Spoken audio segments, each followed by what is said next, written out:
Well, hello, friends. Happy weekend. You did it. You made it through another one. Thank you for hanging out with me on this Friday edition of the busiest season to be a member of St. Paul's. And I don't mean busy as in a bad way. I mean busy as in an awesome thing. Many of us that have been working behind the scenes for several weeks and months with anticipation to this season in the life of our church, we knew it was going to be a lot, but we see that as a point of excitement, of opportunity. We're going to have the chance to do some incredible things over the next weeks and months together. And it's an exciting thing, and I pray that you are excited about it. I pray that you are staying tuned in so that you know how you can plug in and be a part of these things, okay? As Pam mentioned in worship, and I mentioned last week, if you're looking for a church that just wants to show up and kind of worship and sit on our hands, this is not the church for you. We are excited and we're purposeful about the wonderful things that God is leading us to serve our community and our neighbors, to help those that are in need, and to do some really awesome things in the midst of that, like selling Christmas trees, which we'll talk about in a minute. But let's kind of start just as a reminder to some of these things. I know many of you are staying engaged and informed, and so a lot of what I'm about to say you probably already know, but please bear with me because we just want to say it over and over again so that everybody's on the same page. So let's work chronologically. I'm recording this on a Thursday. You'll get it on a Friday. So tomorrow, on Saturday, we're going to have hundreds and hundreds of people on our campus for Trunk or Treat, okay? And so we're super excited about that. I recorded a live video on Thursday that talked about two specific things in relation to Trunk or Treat. One is where we are with candy donations. We've got tons of candy. Thank you. But we do need more. I'll just be honest with you. Right now, the way the math works out per trunk and per participants, we've got enough candy for every trunk to have candy to serve about 170 kids, which we anticipate many more than 170 being here. So if you still have some room, in your budget to pick up another bag of candy and bring it when you come, that would be awesome. That would help us tremendously to go ahead and start with the candy that people bring, and then we will refill you as needed, okay? And we also asked for a couple people to help us with some hospitality. We have a specific place and location that we need some people greeting those that come onto our campus. So all that was in the Thursday Facebook Live video. Check it out. If you're interested in helping, just reply to this or reply to that video, okay? So now let's talk about Sunday. Sunday morning, specifically, we will wrap up our 3-week stewardship emphasis. We have been focusing on what it means to be stewards through the lens of imagination and through the lens of curiosity. I believe that, yes, we have a responsibility to keep the lights on and to take care of the wonderful resources God has given us. And that takes monetary resources, and I get that, and that is important. I don't want to discount that. But stewardship is also about how we manage with God the expectations God has for us as well.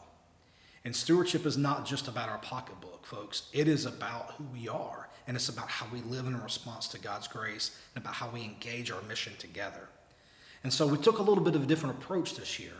I talked to you guys about staying curious. What would it mean for us to be a people of curiosity, and how curiosity leads us places, and that we're called to be curious and to be putting our best foot forward. And that is an act of stewardship, I believe, to take what God has given us and be curious about how we grow and how we live and how we love more deeply than we did before.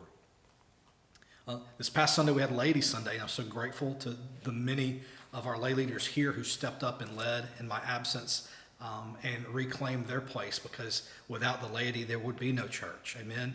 And so they helped remind us that we are still here to capture dreams and visions. And what does it mean for us to be people of vision? What are the dreams that God has for us? How do we continue to live out our lives of faith together? And so this Sunday, we'll wrap up this emphasis, and I'm going to talk to you guys a little bit more about that. about what it means for us to be a part of what God is doing, how we imagine together with God what God is up to and how our response is to be to that. It's a beautiful, beautiful, I call it more poetic, but also prophetic text that I'm going to be preaching from. It's Isaiah chapter 35, and it is verses 1 through 10. It is beautiful. I would encourage you to read it and ponder it and maybe pray through it as you prepare to come to worship on Sunday morning. And I want us to all be challenged by this vision that was given to the prophet Isaiah about what God is up to and what God does when we have the imagination and the curiosity, and when we engage in God's vision, what God does, and we get to ask the question, how do we respond to it? How do we respond to what God wants to do in the world and is doing in the world? And that's where we're headed on Sunday morning. So please come, be plugged in. If you can't be here in person, please connect with us online. It's a very important Sunday for us. You've also are going to be invited Sunday to, if you haven't already, bring your pledge card, your estimate of giving card. Over the past several years here, I've encouraged us, for those that support our church monetarily, financially with your resources, to consider moving to a pledged giver. What that means is you, with the Lord, decide how much you can give monetarily to your church. And then you make a pledge, and that's between you and the Lord, right? Of how you are going to support the church monetarily in the coming year. And so we have these estimate of giving cards, and we're going to ask that you bring those on Sunday if you plan to be a pledged giver in the year 2025. And we're going to have a special time of prayer over those. We're going to celebrate God's faithfulness and our response to God's grace as we look forward with hope and love and faith to all God has in store for us in the year 2025. The card looks like this. It was mailed to you a couple of weeks ago. If you've misplaced it, we have some more here in envelopes right over my shoulder. I don't know if you can see it, right over my shoulder, right there. You can pick one of those up Sunday morning when you arrive, all right?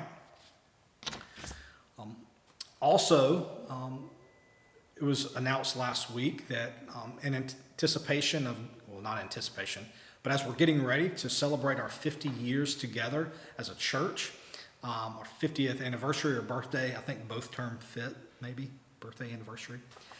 We're going to be getting ready to pack some flood buckets that are going to be given to those in need and replenish the supplies that have been sent out, primarily to those that have endured flooding in Florida, both in the Big Bend area and as well on the West Coast. And you see behind me right here, you guys have already responded in major ways by taking some of these. Yeah, see them over there?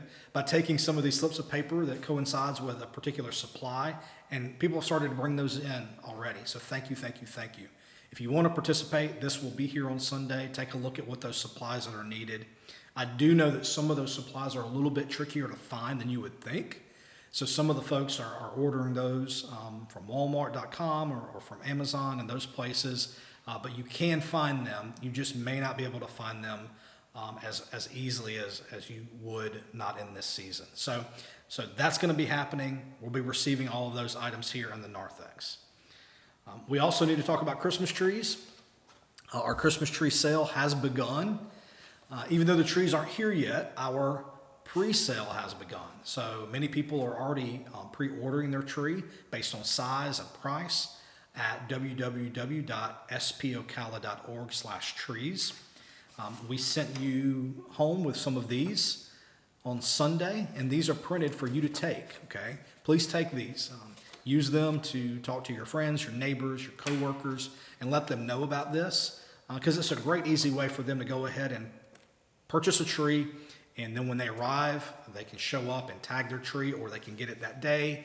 All that information is found on the website where they purchased the tree, and if they have questions about that they can't find an answer on the website, they can call the church office, and we can get them straight on all that. So wonderful things are happening with this. This is going to be a great fundraiser to help all 11 acres of us here at St. Paul's.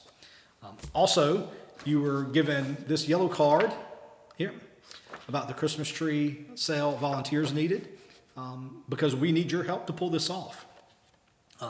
We've had a small team working behind the scenes to get this part of the tree sale started, but as we get ready to transition to the actual in-person physical sale of the trees when they arrive, we need your help.